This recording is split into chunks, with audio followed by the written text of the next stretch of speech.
Salom, aytlarim, qalaysizlar, tuzukmisizlar? Men Nisa, kanalimga xush kelibsiz. Bugun siz bilan nima haqida gaplashamiz?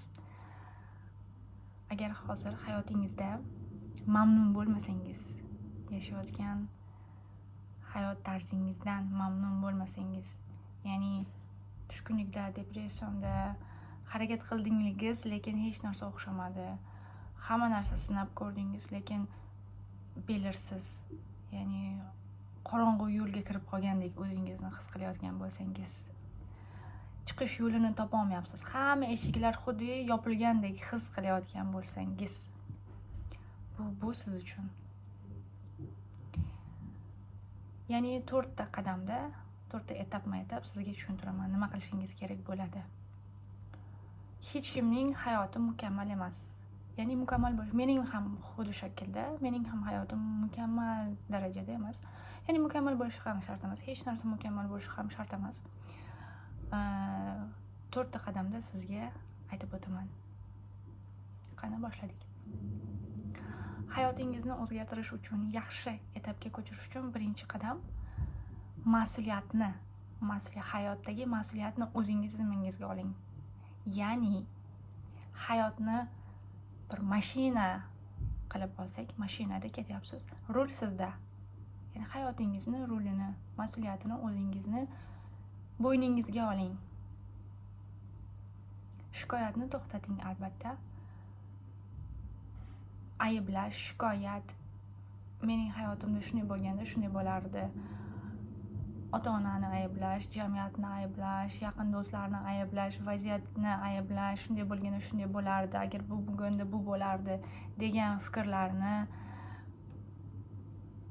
to'xtatish kerak. Chunki oldin ham men ham o'zim ham ayblaganman, ota-onamni ayblaganman, shuni ayblaganman, buni to'xtatish kerak. Uning o'rniga, ya'ni qurbon rolidan boshqaruvchi roliga o'tish kerak. Men o'zimni hayotimda o'zim mas'uliyatliman, o'zim boshqaraman, o'zim hayotimni o'zim boshqaraman.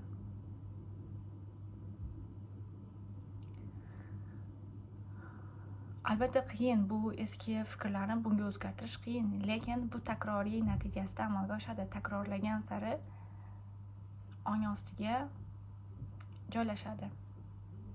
Ikkinchi qadam, ishonch va eski fikrlar. Programmamiz, ongimizdagi eski qotib qolgan fikrlar. Shunaqa fikrlar borku, pul topish qiyin, boy bo'la olmayman, men oddiy odamman. Shunaqa fikrlarni o'zgartirish kerak. Yangi fikrga qo'yish kerak. Bu fikrlarning o'rniga yangi fikr qo'yish kerak. Men boy bo'la olaman. Pul topish oson.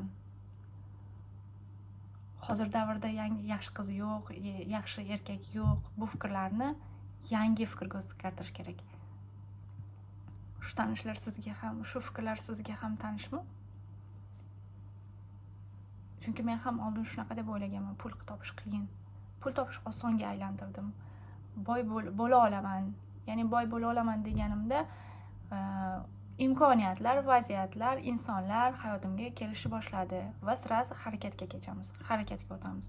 Kelishi bilan, u vaziyatlar kelishi bilan harakatga o'tamiz. Eski fikrlarni aniqlab, o'rniga yangi fikr qo'yamiz. Bizning ong ostimiz juda ham kuchli. Biz nimani o'ylasak, nimaga ishonsak, o'sha narsani yozadi. Men o'rganyapman deganimizda, men o'rgana olaman deganimizda imkoniyatlar ochilish boshlaydi. Pul topish qiyin, pul topish oson. Pul topish oson deganimizda yangi imkoniyatlar kirib keladi. Yaxshi insonlar hayotimda bor deganimizda yaxshi insonlar kirib keladi. Imkoniyatlarga ochiqman, o'rganishga ochiqman degan fikrlarni qo'ysak, hayotimizda ham shuni olamiz. Bizga javob beradi. Ayni bumerang kabi. Uchinchisi, demak, tortishish qonun texnikalari qilishimiz kerak hayotimizda. ikkita texnika bor. Birinchisi affirmatsiyalar, kunlik takroriy fikrlar.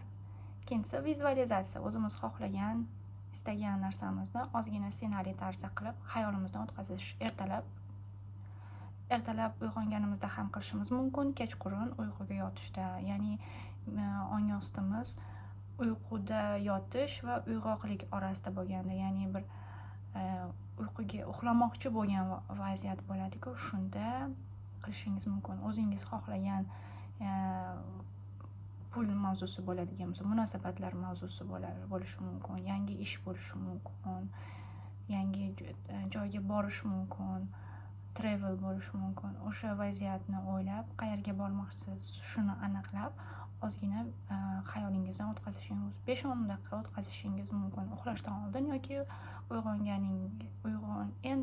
ertalab uyg'onganingizdan keyin 5-10 daqiqa xayolingizdan o'tkazishingiz mumkin.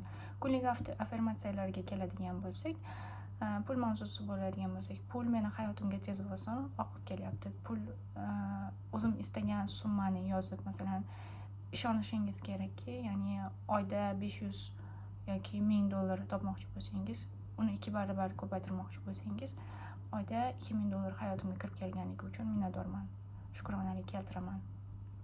Buni qancha takroriy tarzda aytganingizda o'zingiz ham ishonasiz, miyaga buyruq berasiz. Sizni hayotingizda o'sha ish bo'lishi mumkin, karyera bo'lishi mumkin, insonlar bo'lishi mumkin. Sizga taklif bilan chiqqanda hayotingiz harakatga o'tasiz. Qilmaslik u sizga, qaror qilish sizning qo'lingizda. Harakatga o'tasiz.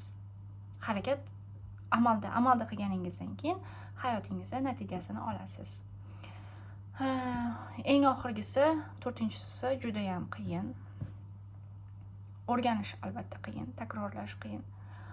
Nima bo'lishidan qat'iy nazar, hayotingizda yaxshi yomon niyatingiz amalga oshadimi, oshmaydimi, nima bo'lishidan qat'iy nazar, shukurda qolish.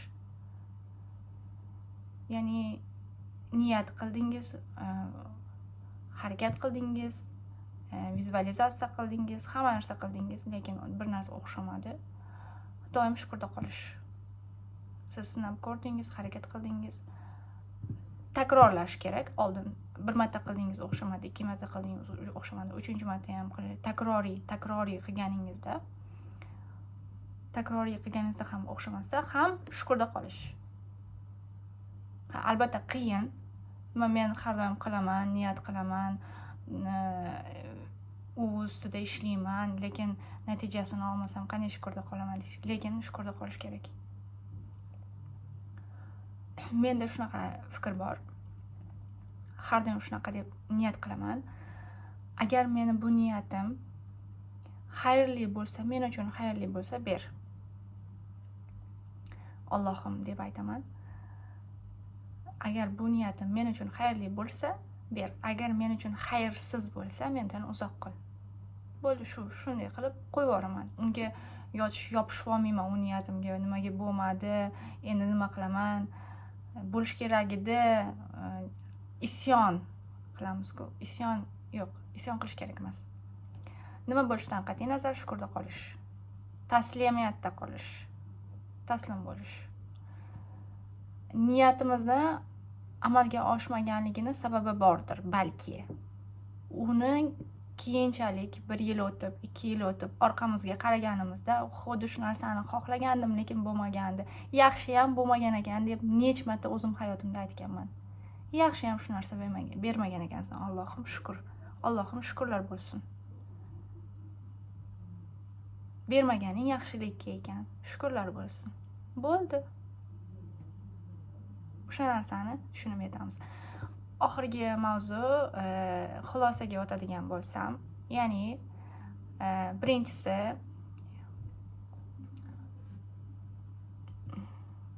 hayotimizning mas'uliyatini o'zimiz bo'ynimizga olish. Ikkinchisi, fikrlarimiz bilan aniqlab, ular ustida ishlash. Uchinchisi, tortishish qonuni texnikalari bilan ishlash. To'rtinchisi, nima bo'lishidan qat'iy nazar, shukurda qolish. Shu narsani ko'rib chiqing, hayotingizni 100% o'zgartiradi. O'zgartira olasiz. Sog' bo'linglar. Videom yoqqan bo'lsa, like bosing. Xayr.